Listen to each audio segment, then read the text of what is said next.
Bismillahirrahmanirrahim. Alhamdulillahirabbil alamin. Wassalatu wassalamu ala asyrafil anbiya'i wal mursalin wa ala alihi wa sahbihi al-mujahidin nabtahirin amma ba'du. Kita panjatkan puji syukur kepada Zat yang Maha Ghafur, puja kepada Zat yang Maha Kuasa. Pada saat ini kita masih diberikan kesehatan, masih diberikan kesempatan untuk menikmati hidup, dan masih diberikan kenikmatan terutama nikmat iman dan Islam. Salawat beserta salam semoga dilimpahkan kepada junjungan alam Habibana wa Nabiyana Muhammad Sallallahu Alaihi Wasallam. Sahabat komunitas wakaf uang yang berbahagia, pada kesempatan ini perkenankan saya ingin merespon beberapa hal yang menjadi pertanyaan sahabat komunitas wakaf uang seputar tentang komunitas wakaf uang. Pertama, saya ingin bertanya, Bu, apa itu KWU? Oke, ada yang bertanya, apa KWU itu? KWU adalah komunitas wakaf uang, sebuah wadah yang di dalamnya itu adalah berisi para penggiat wakaf yang mensosialisasikan, kemudian yang memberikan edukasi kepada masyarakat tentang pentingnya wakaf uang. Untuk apa? Untuk mengoptimalkan lahan-lahan wakaf yang hari ini belum produktif lalu diproduktifkan. Pertanyaan selanjutnya, Bu, latar belakang KWU lahir seperti apa ya? Baik, yang melatar belakangi kenapa komunitas wakaf uang lahir, karena kita mendapatkan sebuah data di Badan Wakaf Indonesia ada 4,2 miliar meter lahan wakaf yang belum diproduktifkan. Jadi kalau 420.000 hektar itu kan banyak sekali. Kenapa hal itu terjadi? Karena paradigma di masyarakat tahunya wakaf itu adalah tanah, wakaf itu adalah barang. Sementara kita sudah ketahui saat ini ada wakaf bisa melalui uang dan ada wakaf uang. Dan selanjutnya, Bu, apa yang menjadi pilar KWU? Oke, nah disinilah fungsi dari komunitas wakaf uang memberikan edukasi dan sosialisasi bahwa kami dari komunitas wakaf uang memiliki 3 pilar. Pilar pertama adalah ibadah, yang kedua adalah dakwah, dan yang ketiga adalah ma'isyah. Maksud dengan ibadah itu seperti apa? Pertama, Bapak dan Ibu sekalian, berarti kita harus tahu dulu apa yang disebut dengan pilar ibadah. Nah, kita kan tahu ya Bapak dan Ibu bahwa harta kalau kita makan jadinya kotoran. Harta kalau kita kumpulkan kemudian bisa menjadi rebutan ahli waris.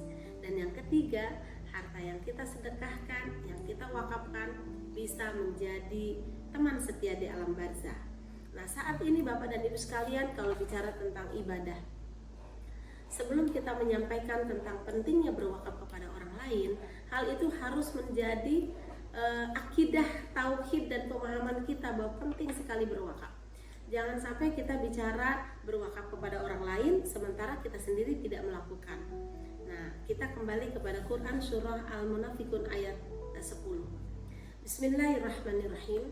Wanfiqu mimma razaqnakum min qabli ayati ahadakumul maut fayaqul Rabbi laula akhartani ila ajalin qarib fa asaddaqa wa aku minas sholihin. Dan hendaklah setiap diri menafkahkan apa yang Allah telah berikan kepadanya sebelum datang kematian kepada salah seorang dari mereka. Kemudian mereka berkata, Ya Allah, bolehkah engkau mengundurkan kematianku sedikit waktu saja? Niscaya aku mau bersedekah dan engkau mendapatiku orang yang soleh. Nah, dalam tafsir Ibnu Katsir dinyatakan bahwa manusia itu akan ada di 3 alam dalam waktu yang bersamaan dengan durasi kurang lebih 7 menit. Alam dunia yang belum ditinggalkan, alam syakaratul maut yang sedang berlangsung, dan alam barzah yang saat itu biasanya tertutup dan saat itu sudah Allah buka.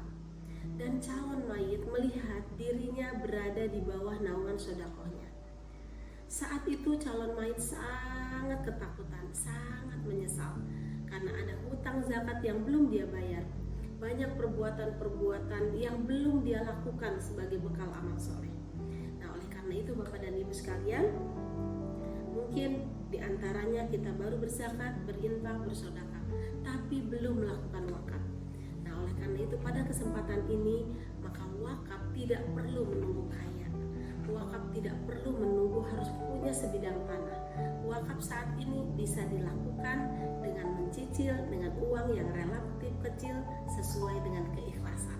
Nah, segeralah melakukan tindakan berwakaf itu, boleh melalui lembaga keuangan syariah penerima wakaf uang, boleh kepada yayasan atau kepada para nazir yang Bapak dan Ibu percaya, sehingga Bapak dan Ibu segera melakukan tindakan berwakaf.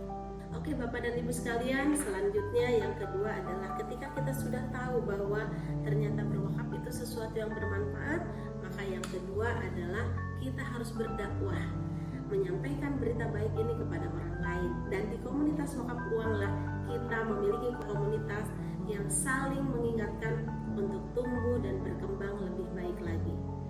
Setelah berdakwah, ada juga satu pilar lagi, yaitu ma'isyah. Apa itu ma'isyah?